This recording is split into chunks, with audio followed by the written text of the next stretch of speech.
അയ്യോ എന്താ ഞാനൊന്നും എടുത്തില്ല. എന്നെ തല്ലല്ലേ? ആ എവിടെയാ എന്നെ കടലത്തെ പലഹാരം പറയണ എവിടെയാണ്? അത് അത് ഞാൻ കഴിച്ചു ചേട്ടാ. കഴിച്ചെന്നോ? എന്നാൽ ഇത് കാശ് താടാ. കാശ് കാശ് എന്റെ ഇല്ല ചേട്ടാ. കാശില്ലെന്നോ? എന്നാ നീ പോവണ്ട.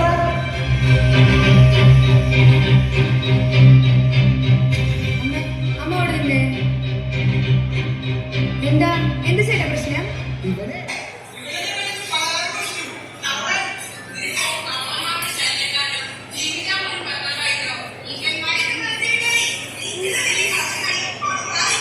ചേട്ടാ, എന്നെയൊന്നും ചെയ്യല്ലേ. ഇനി ഞാനിനി ചെയ്യില്ല.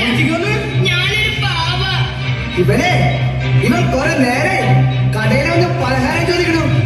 ചോദിച്ചപ്പോ കയ്യിൽ കാശില്ലെന്ന്. എനിക്ക് അപ്പോഴേ തോന്നി ഇവൻ ആള് ശരിയല്ലെന്ന്. എവിടെയാ അടിച്ചു മാറ്റിയ സാധനം? എടുക്കണേ ഇങ്ങോട്ട്. എന്റെ ഇല്ല ചേട്ടാ, ഞാനത് കഴിച്ചു പോയി. നാളെല്ലടാ മോഷ്ടിച്ച് തിന്നാൻ. വിശന്നിട്ടാ ചേട്ടാ, ഒരാഴ്ച വല്ലതും കഴിച്ചിട്ട്. ഇവരോടൊന്നും ചോദിച്ചിട്ട് കാര്യമില്ല. ഇവിടെ സഞ്ചി പരിശോധിക്കേ. ചേട്ടാ അതിനകത്ത് ഒന്നുമില്ല. ഞാൻ പറഞ്ഞില്ലേ അത് ഞാൻ കഴിച്ചു പോയി. ഞങ്ങളും നോക്കട്ട. ഇതെന്താത്? മഞ്ഞപ്പൊടി മുളക് കൂടിയാ? ഇതെന്താ മൊബൈലിന്റെ ചാർജറോ? അത് വഴിയെ കിടന്ന് കിട്ടിയതാ ചേട്ടാ. ആ ഇതിരിക്കട്ടെ, എന്റെ ചാർജർ കംപ്ലൈന്റാ. മോനെ, അമ്മയ്ക്ക് വയ്യടാ, നമുക്ക് പോകാം. നാട്ടങ്ങിരിക്കുകളെ ഇത്തിരി വഴിക്ക് ചെന്ന് വെച്ച് ഡോക്ടർ എങ്ങോട്ട് പോകില്ല. പക്ഷെ ഇവനെ പോയിട്ടാ പിന്നെ കിട്ടില്ല. ആടാ, ഇവിടെ ഞങ്ങളൊരു കള്ളനെ പിടിച്ചു. ഫ്രീ ആണെങ്കിൽ പാടാ, ഞങ്ങളൊന്ന് കൊടുത്തിട്ട് പോ. അതൊരു രസമല്ല. Okay okay.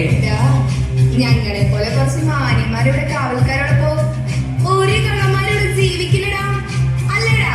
ഓ പിന്നല്ലാതെ. തോമസ് ചേട്ടാ ഒന്ന് നേരെ പിടിച്ചേ, ഒരു സെൽഫി എടുക്കട്ടെ.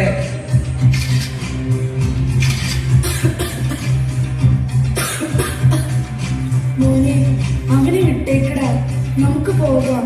തള്ളേ, ഒരു പ്രാവശ്യം ഞാൻ പറഞ്ഞു അത്രയ്ക്ക് ചെറുതാണല്ലേ അവിടെ ഒറ്റയ്ക്ക് പൊക്കോ. എന്താ മോനെ ഇത്? അവനൊരു പാവല്ലേ, അവനെ വിട്ടേക്ക്. ഒന്ന് മാറി നിൽക്ക് തള്ളേ. ഇനിമേലെ ഇവന് പണി ചെയ്ത് പോലീസിനെ വിളിച്ചേക്ക്. വേണ്ട ഏട്ടാ, വിട്ടേക്ക്. ഈ മാതിരി കേസൊക്കെ ഇപ്പൊ സോഷ്യൽ മീഡിയയിലൊക്കെ വന്ന പിന്നെ വലിയ പൊല്ലാപ്പാവും. ആ അത് ശരിയാ, നല്ല അടി കൊടുത്തിട്ട് വിട്ടേക്കാം. മോഷ്ടിക്കോടാ. ഇനിമേൽ നീ മോഷ്ടിക്കോന്ന്. അയ്യോ ചേട്ടാ, എന്നെയൊന്നും ചെയ്യില്ല. ഞാനിത് ചെയ്യില്ല. ഇന്നേ ഈ നാട്ടിൽ കണ്ടുപോകരുത്. മതിയെടാ, മതി. ചത്തു കഴിഞ്ഞില്ലേ പിന്നെ ഇവന് വേണ്ടി സംസാരിക്കാൻ 1000 പേരുണ്ടാകും. വിട്ടേക്ക്. ഓ, ഈ അമ്മ ഇതെന്ത് നോക്കിക്കാ വരുന്നില്ലേ? വാ ഇങ്ങോട്ട്. മോനെ, പതുക്കെ.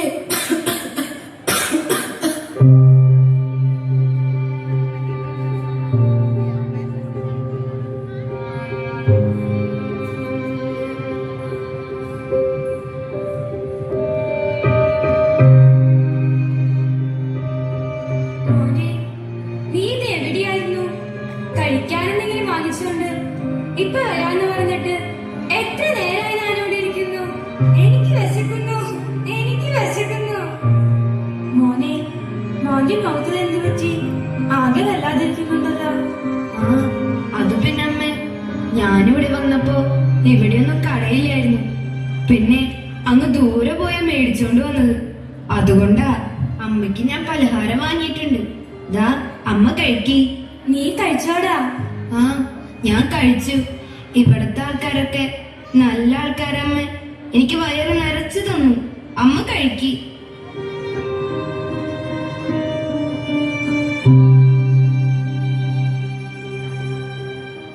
ഒന്ന് വേഗം നടക്ക്.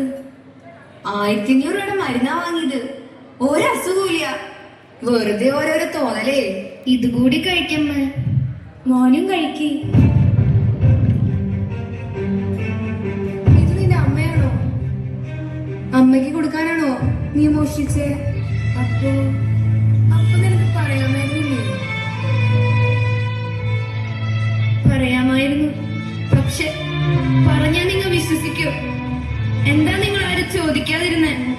വിശന്നിട്ടാണ് മോഷ്ടിച്ചെന്ന്.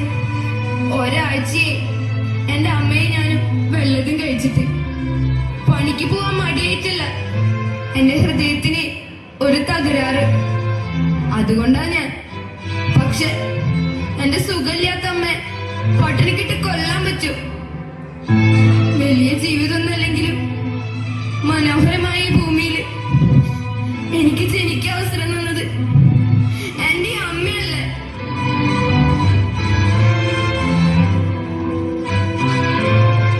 താനോട് ക്ഷമിക്കണം. താനൊരു ഹാർട്ട് പേഷ്യന്റ് ആണെന്ന് എനിക്കറിയില്ലായിരുന്നു. എന്റെ ഹൃദയത്തെ കുറിച്ചോർത്ത് സാറ് വിഷമിക്കേണ്ട, അതിനൊന്നും സംഭവിക്കില്ല. കാരണം അതിനകത്ത് എന്റെ അമ്മയുണ്ട്, എന്റെ അമ്മ മാത്രം.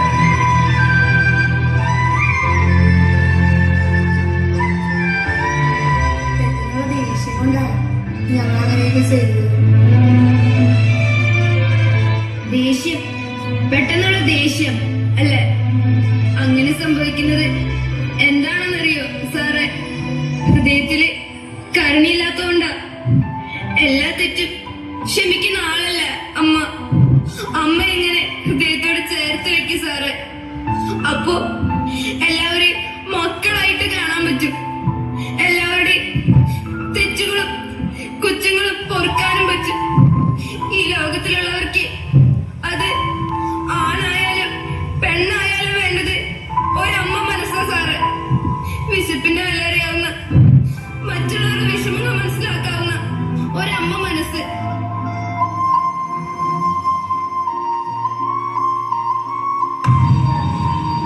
സ്നേഹമുള്ളവരും അല്പം കരുണ ഈ ലോകത്തെ നന്മയുള്ളതും നീതിയുള്ളതുമാക്കി തീർക്കുമെന്ന ഫ്രാൻസിസ് മാർപ്പാപ്പയുടെ വാക്കുകൾ നമുക്കിന്നും പ്രചോദനമാകട്ടെ. ബലിയല്ല കരുണയാണ് ഞാൻ ആഗ്രഹിക്കുന്നത് എന്ന യേശുനാഥന്റെ വാക്കുകൾ